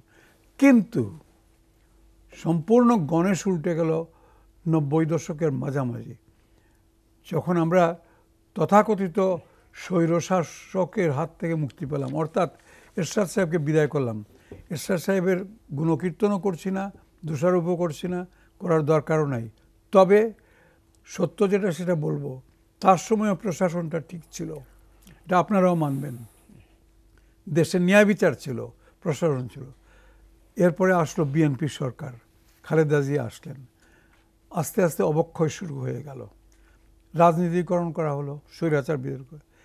এবং এরপরে 96-এর পরে থেকে পুরাপুরি রাজনীতি, কোথায় ওই যে জনতার মঞ্চ বলে একটা জিনিস সৃষ্টি করা হলো, এবং প্রশাসকরা, সরকারি কর্মচারীরা, এরা হুড়হুড় করে গিয়ে নিজেদের আখের গোছানোর জন্যে, তাৎক্ষণিকভাবে কিছু পাওয়ার জন্যে, যেটা অনেকে পেয়েছেনও বটে, এই তো একেবারে প্রশাসন গেল, সর্বনাশ হয়ে গেল। এবং শেষ পর্যন্ত এটা এমন অবস্থা দাঁড়ালো যে এদের কাছ থেকে, এই দূষিত, এই মানে পচে যাওয়া প্রশাসনের কাছ থেকে কিছুই আর পাওয়া যাচ্ছিল না।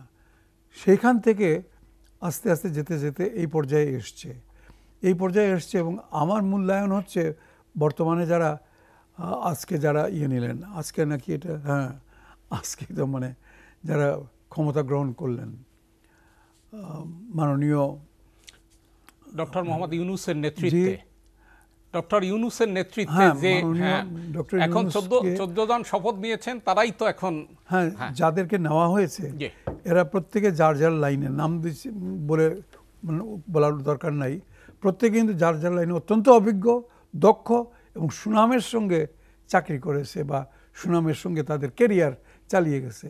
এদের কাছ থেকে জাতি নিশ্চয়ই প্রত্যাশা করে। তবে এখানে একটা বড় কথা হলো রাজনৈতিক গোলযোগ পাকিয়ে যেন কেউ না করে, তাদের প্রচেষ্টাকে যেন নস্যাৎ না করে। উল্টোটা বরং দেশবাসীর, আমাদের জনসাধারণের সকলের উচিত হবে তাদেরকে সর্বতোভাবে সহায়তা করা। এবং এটা দেখিয়ে দিয়েছে কিন্তু ছাত্ররা যা করলো এটা পৃথিবীর ইতিহাসে খুব দুর্লভ।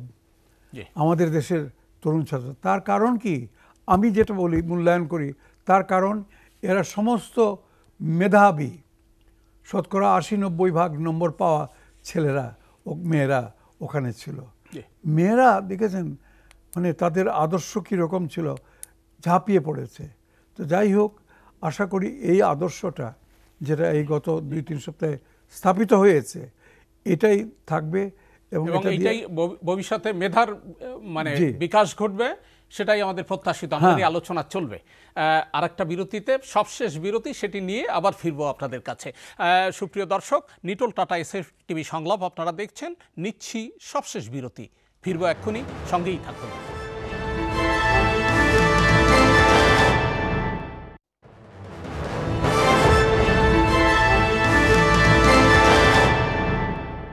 ফিরে এলাম নিটোল টাটা এসএটিভি সংলাপে, সঙ্গে থাকবার জন্য অসংখ্য ধন্যবাদ।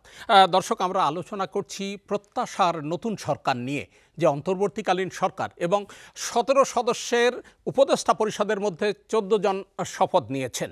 এই সরকারকে নিয়ে আমরা আলোচনা করছি। আমরা জনাব গোলাম মাওলা রনি, আপনাকে দিয়ে আবার আলোচনা শুরু করব। শুনেন, কতগুলো কথা আজকে অনুষ্ঠানে, যেহেতু প্রথম একেবারে নতুন সরকারের দ্বিতীয় মুক্তিযুদ্ধের প্রথম স্বাধীনতা দিবসের আজকে প্রথম টক শো, এই যারা পবিত্র দায়িত্ব সম্পাদন করতে এসছেন তাদের উপর যাকে বলা হয় একেবারে বিরাট বোঝা হয়ে আছে কতগুলো সমস্যা। 1 নম্বর সমস্যা হলো যে যারা ক্ষমতা থেকে চলে গেছেন তাদেরই সাঙ্গপাঙ্গরা দেশের 80% ইকোনমি নিয়ন্ত্রণ করত, black money and white money 80%।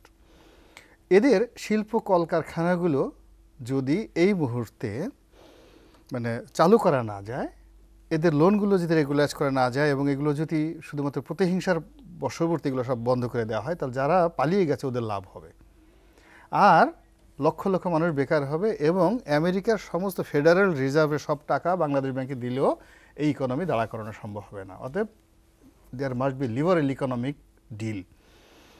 Second thing হলো, ভারতের সঙ্গে যে বিষয়গুলো আছে সেটা হলো যে আওয়ামী লীগের সঙ্গে ভারতের একটা একেবারে সিকুলের মতো সিকুলের সম্পর্ক।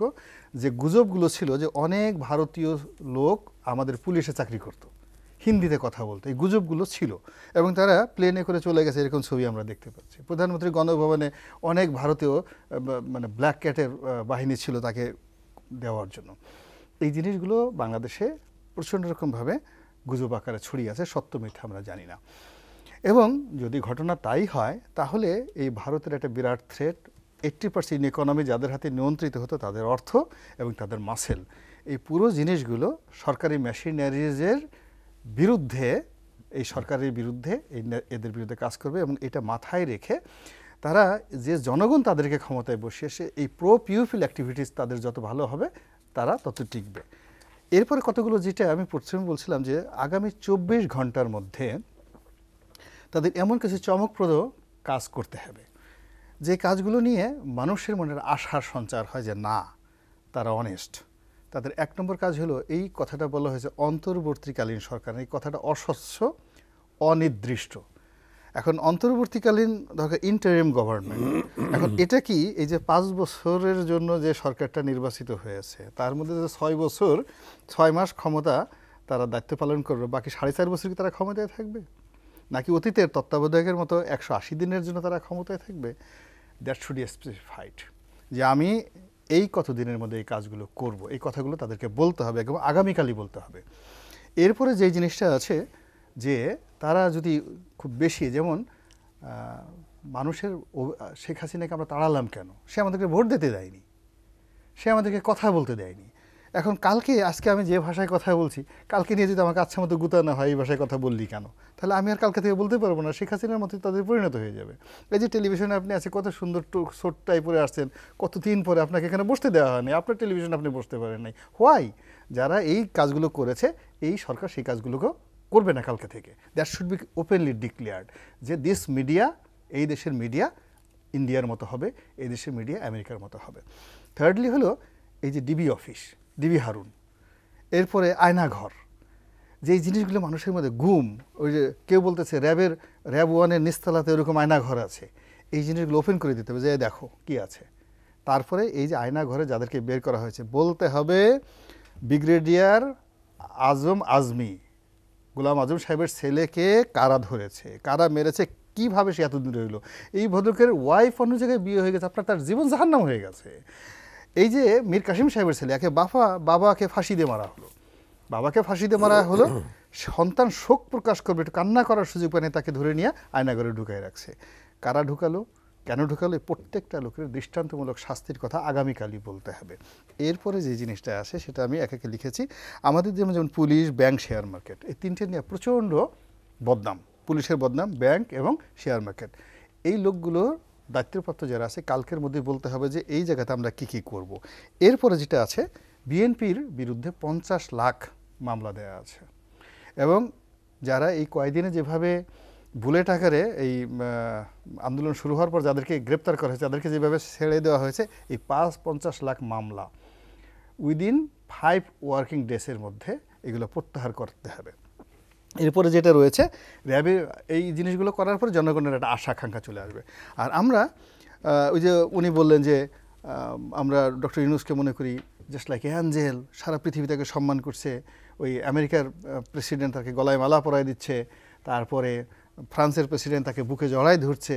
তো এখন তার সম্পর্কে আমরা যে উঁচু ধারণা পোষণ করি, সে যদি আগামী 1 মাসের মধ্যে র্যাবের উপর থেকে নিষেধাজ্ঞা তুলতে না পারে, র্যাবকে ফ্রি করতে না পারে, আমেরিকান স্যাংশন, তাকে এই পর্যায়ে আনা হয়েছে কি জন্য, তার সাথে পশ্চিমাদের একটা ভালো সম্পর্ক আছে। তো সেই সম্পর্কের ভিত্তিতে আমাদেরকে বিশ্বব্যাংকের লোন লাগবে, এখন সফট লোন লাগবে, এবং বিশ্বব্যাংকের সবচেয়ে যাকে বলা হয়, আমার কাছে মনে হয় 0.01% সুদেও তাদের ঋণ আছে, 0.74 যে ঋণ আছে, সেই সফট লোন লাগবে।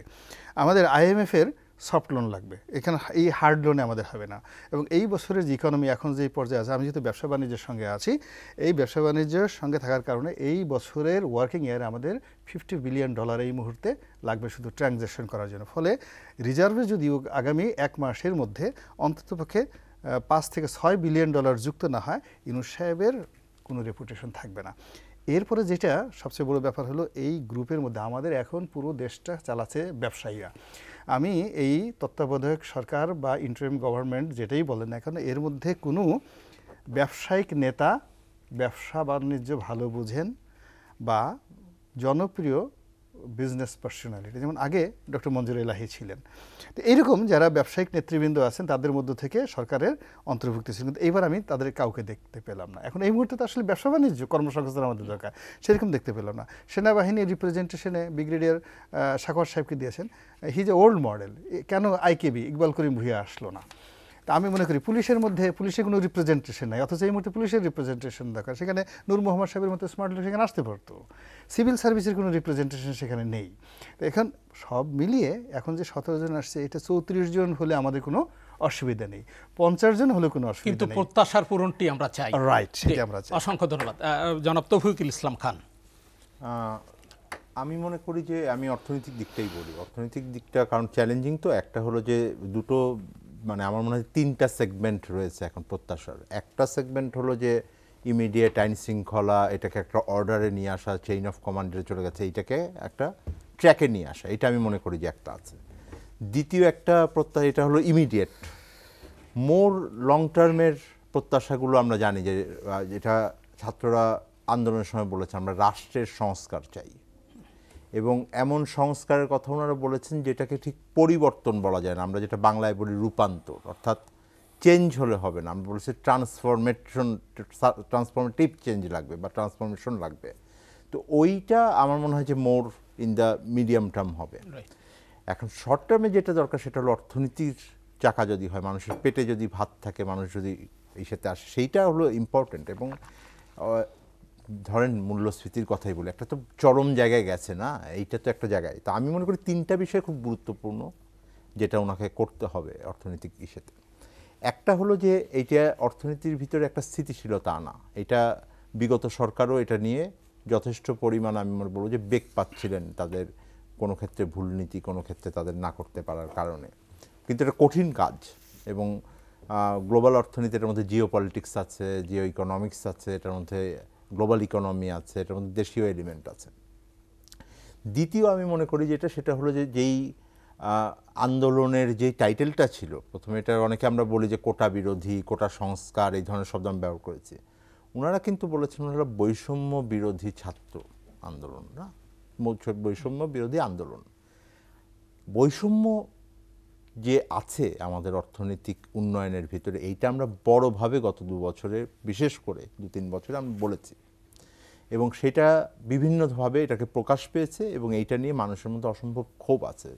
উন্নতি হয় নাই তা না, কিন্তু এটার ভিতরে ক্ষোভ আছে। সুতরাং এইটাকে যখন তোমরা তৈরি করবেন, এই বৈষম্যের জায়গাগুলোকে অ্যাড্রেস করা দরকার। এবং সেই জন্য আমরা ওই যে বলি যে যারা পিছিয়ে পড়া মানুষ আছে, দরিদ্র মানুষ আছে, প্রান্তিক মানুষ আছে, অর্থনৈতিক সংস্কার করার ক্ষেত্রে স্ট্যাবিলিটি আনার সময় তাকে আমি যথেষ্ট পরিমাণ প্রোটেকশন দিলাম কিনা, তার সুরক্ষাটা হলো কিনা, তার স্বার্থটা আগে দেখলাম কিনা, সেইটা দেখা দরকার। আমাদের হয় কি যে যখনই অর্থনৈতিক পদক্ষেপ হয়েছে, মানুষের মধ্যে এত ক্ষোভ আসলো কেন? প্রথম সুবিধাটা এটা হয়তো মানে ওনার মতো বড় ব্যবসায়ীর স্বার্থটা আগে দেখেছি, কিন্তু আমার যে দরিদ্র মানুষটা কষ্টে আছে, আমার যে মধ্যবিত্তটা প্রতিদিন সংসার চালাতে হিমশিম খাচ্ছে, তাদের কথা ভাবার এটার জন্য দরকার আছে। আর তৃতীয় হলো যে অর্থনৈতিক নীতির ক্ষেত্রে এই ধরনের পরিবর্তনের ক্ষেত্রে আমরা যেটা বড় একটা আমি গ্যাপ দেখেছি, আমরা শূন্যতা দেখেছি, সেটা হলো এই ধরনের অর্থনৈতিক নীতি হয়েছে খুবই গোপনে, একটা ঘরের ভিতরে একা একা মিলে। এটা আমরা বাইরে থেকে অনেক বলেছি, তাদের মনে হলে কিছু নিয়েছে, না হলে ওনারা উড়িয়ে দিয়েছেন, এটাও একটা ছিল। এই সংস্কৃতি থেকে বেরিয়ে আসতে হবে। এটা স্বচ্ছতা, জবাবদিহিতা এবং অন্তর্ভুক্তিমূলকভাবে এই অর্থনৈতিক নীতি হবে। আমি যেই সাজেশনটা দিয়ে শেষ করব সেটা হলো যে এইটা করার ক্ষেত্রে আমি মনে করি যে খুব দ্রুত, পারলে 1 সপ্তাহের ভিতরে উনি একটা, আমরা বিভিন্ন সরকারকে আমরা দেখেছি যেটা ধরেন 100 দিনের কর্মসূচি বা 3 মাসের কর্মসূচি, কেউ 1 মাসের কর্মসূচি, আমি মনে করি যে একটা টার্গেট ফিক্স করে সেটি অ্যানাউন্স করা দরকার।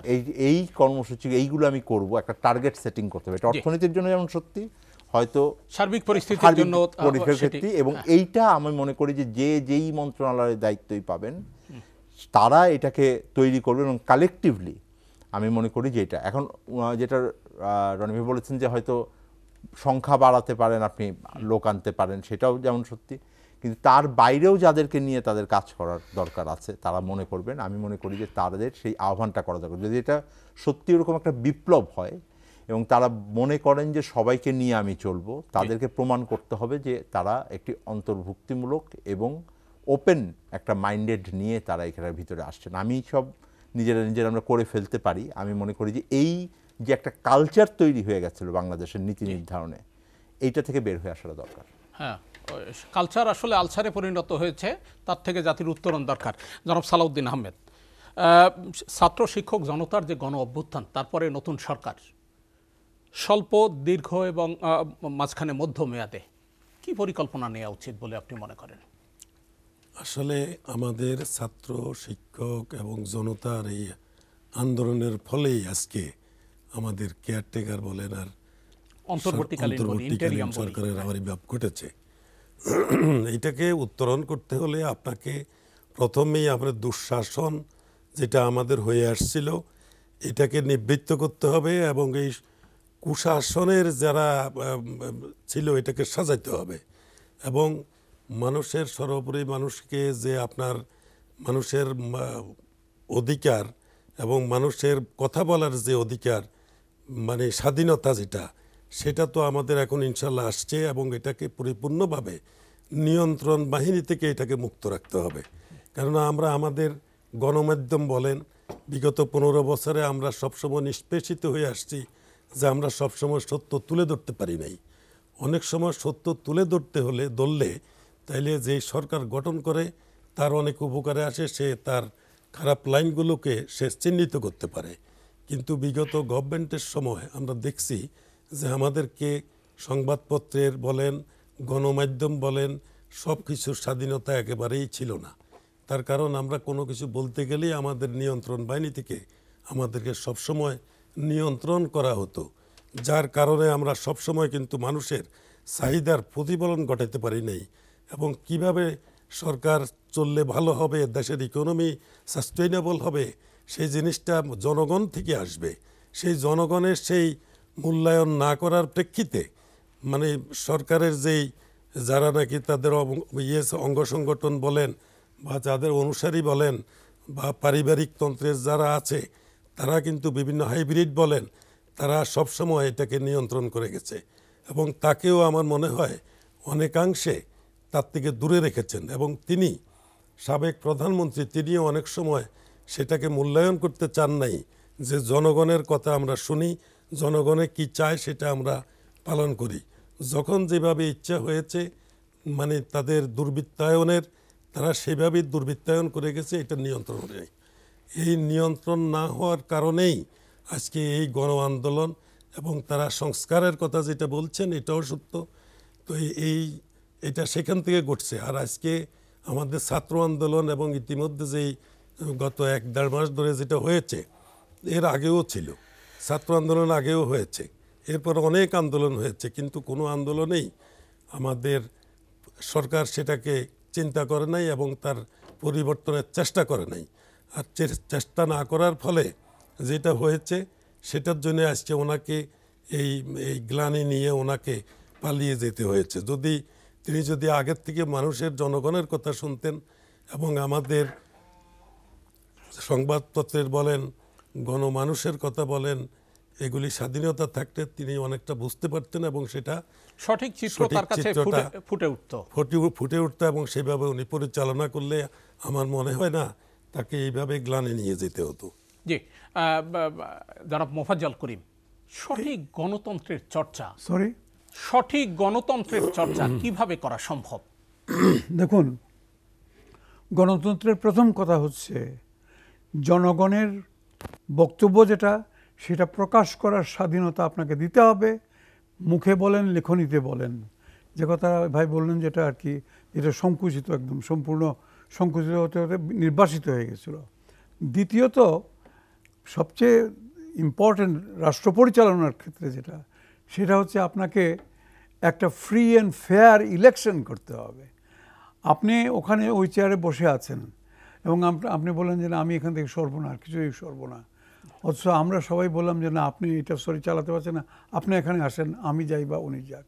আপনি বললেন ন, এবং আপনার এমন একটা ভাব, একটা অহং বোধ এসে গেল যে আপনি মনে করলেন যে আপনিই হচ্ছেন সমস্ত কিছু জানেন, আপনি যাহা বলিবেন উহাই ঠিক। আমি তো আরও কয়েকদিন অপেক্ষা করলে বোধহয় শুনতে পেতাম কে বললো সূর্য পূর্ব দিকে উঠে, সূর্য পশ্চিম দিকে উঠে, আমি বলছি সূর্য পূর্ব, হ্যাঁ জি জি জি। আর ওই জি জি বলার কিন্তু একটা ক্লাস সৃষ্টি করে গেছিল। সবসময় আমরা যেটা আমার ভালো লাগে সেটা শোনার জন্য একটা ইয়ে হয়ে গেলাম। আর দেশটাকে করে ফেললাম একেবারে বিভাজিত, খণ্ড খণ্ড করতে নানাভাবে। যাকে আমি লক্ষ্য করেছি যে আমার সঙ্গে মিলছে না, তাকে একটা কিছু লেবেল লাগাই দিলাম। ওই শেষ পর্যন্ত ওই লেভেলের একটা শব্দ তো রাজাকার নিয়ে তো রীতিমতো তুলকালাম কাণ্ড হয়ে গেল গত কয়েকদিন আগে। আচ্ছা, কিংবা স্লোগান হলো যে রাজাকারে দেশ স্বাধীন করেছে, মুক্তিযোদ্ধারা পালিয়ে গেছে। হ্যাঁ।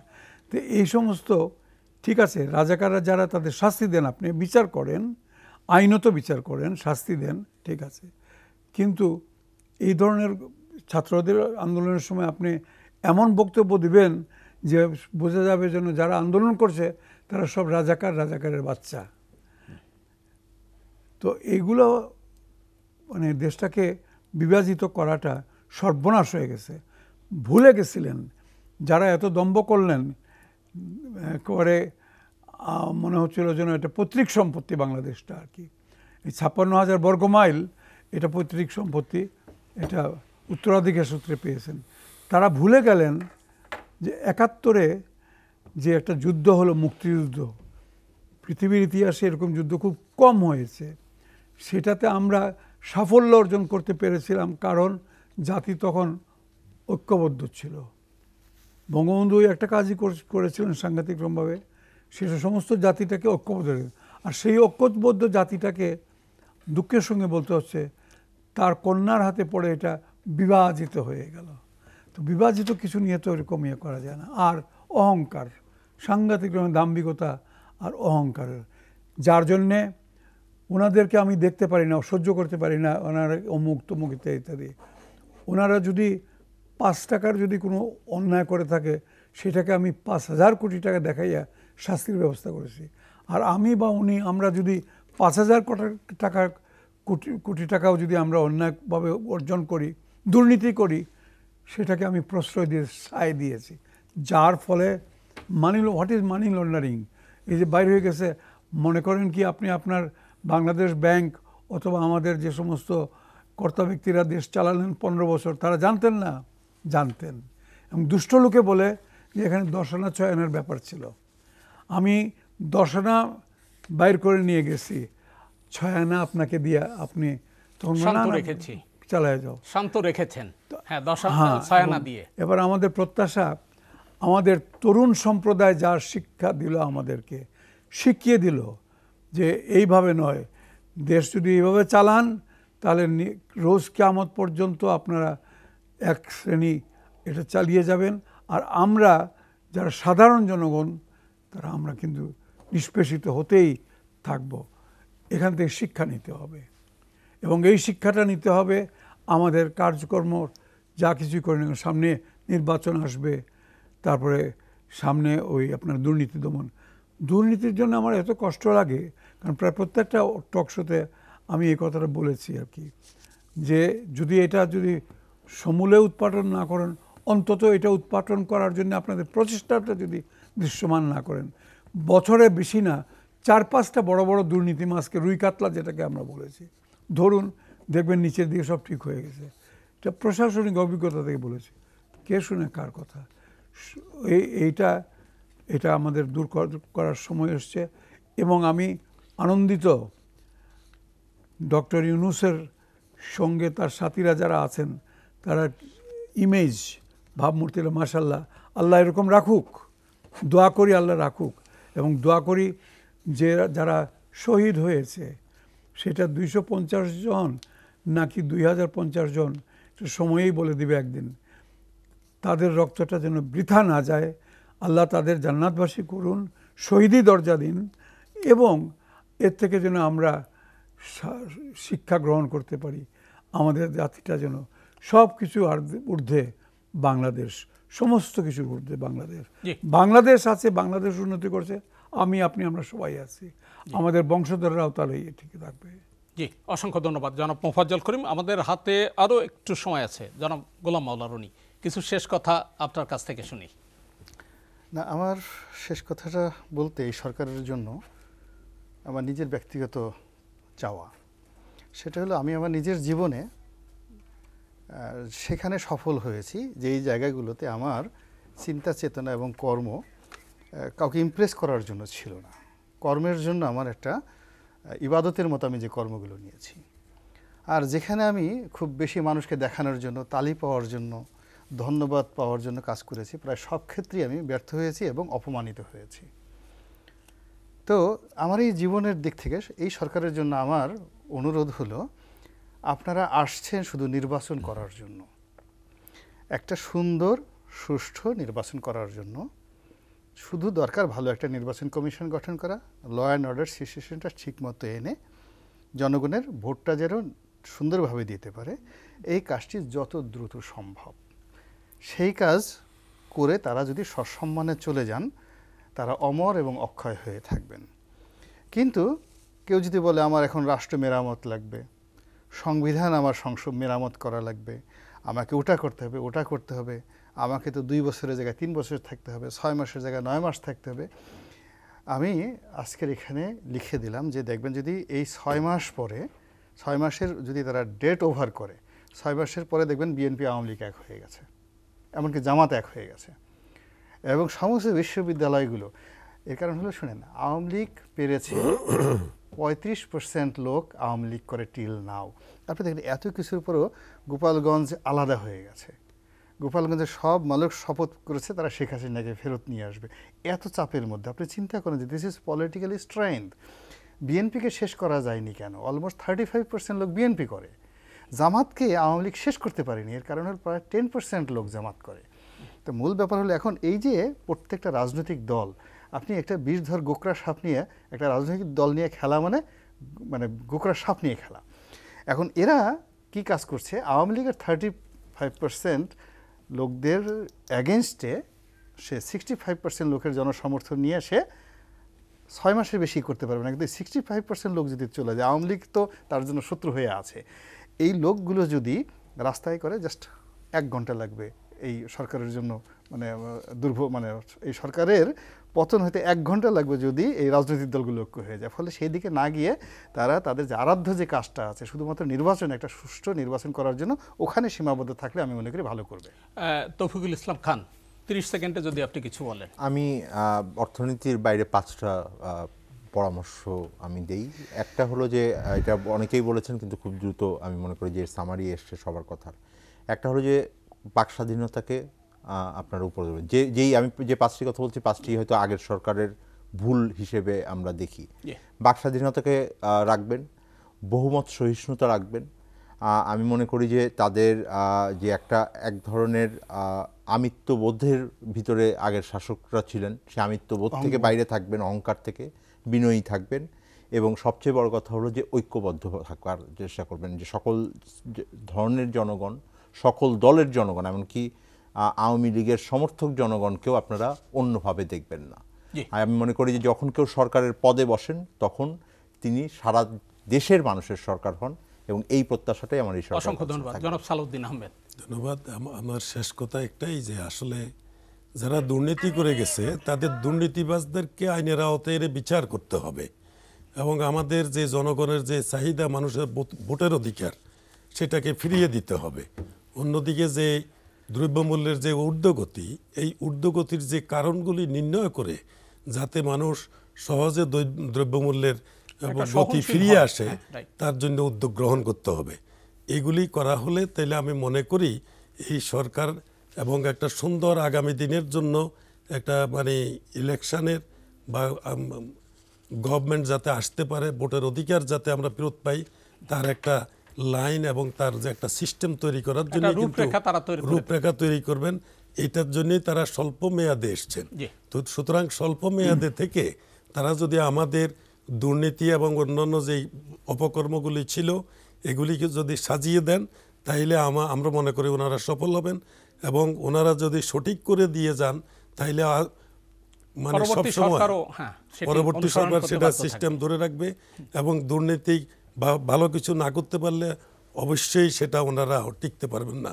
যেটা রনি ভাই বলছেন যে তারা যদি সঠিক ইয়েটা তৈরি করতে ব্যর্থ হন, তাইলে আমার মনে হয় এটা জাতির জন্য দুর্ভাগ্যের ব্যাপার হবে। জনাব মোফাজ্জল করিম, শেষ কটি কথা। শেষ কথাটা হচ্ছে এই, আমাদের বাঙালির চরিত্রের, সব জাতিরই চরিত্রের মধ্যে দুর্বলতার দিক অনেকগুলো আছে, সবলতা আছে, উজ্জ্বল দিক আছে। আমাদের অন্যতম প্রধান দুর্বল দিক হচ্ছে, যেটা আমি মনে করি, বয়স তো কম হয়নি, দেখলাম তো মেলা, সেটা হচ্ছে কি যে আমরা ডিসিপ্লিন জাতি না, আমরা অত্যন্ত মানে বিশৃঙ্খল একটা জাতি, এটা মানতেই হবে। আচ্ছা, আর দ্বিতীয়ত বিশৃঙ্খলার চাইতে বড় হচ্ছে গিয়া আমরা দুর্নীতিবাজ। সুযোগ পেলে পরে এই দুইটা থেকে আস্তে আস্তে মুক্তি হবে। তো সেটা আমাদের এই বর্তমান সরকার যেটা, তারা তো আর এত একের খুঁটে খুঁটে করতে পারবে না। তারা যেটা করতে পারবে, যেটা আর কি, সেটা ছোট্ট একটা দৃষ্টান্ত দেই। পণ্ডিত লোকমান হাকিমকে জিজ্ঞাসা করলো, চাচা আপনি এত আদব কায়দা শিখলেন কোত্থেকে? উনি জবাব দিলেন, বেয়াদবের কাছ থেকে। তো এই একটা কথাই আমি আমাদের বর্তমান নতুন সরকারকে বলবো, যে আপনারা ওই এত আদব কায়দা শিখলেন কোথায়? শিখবেন ইনশাল্লাহ বেয়াদবের কাছে। বেয়াদব যা করেছে আমি তা করব। অসংখ্য ধন্যবাদ মোফাজ্জল করিম, জনাব সালাউদ্দিন আহমেদ, গোলাম মাওলা রনি এবং তৌফিকুল ইসলাম খান। সুপ্রিয় দর্শক, আমরা অনুষ্ঠানের একেবারেই শেষ পর্যায়ে হতাশ হলে চলবে না, আশা নিয়ে বেঁচে থাকতে হবে। আসুন আমরা আশায় বুক বাঁধি, স্বপ্নের এই মাতৃভূমি বাংলাদেশকে অশুভ শক্তির থাবা থেকে মুক্ত করে একটা উন্নত সমৃদ্ধ দেশ হিসেবে গড়ে তুলি। সেই প্রত্যাশায় আজ শেষ করছি। পরবর্তী অনুষ্ঠান দেখার আমন্ত্রণ জানাচ্ছি এবং দর্শক বলে রাখি, সেটি হচ্ছে এসএটিভি এই সংলাপ, নিটল টাটা এসএটিভি সংলাপ পুনঃপ্রচার হয় শুক্রবার সকাল 7:30টায়। দেখার আমন্ত্রণ রইল। শুভরাত্রি।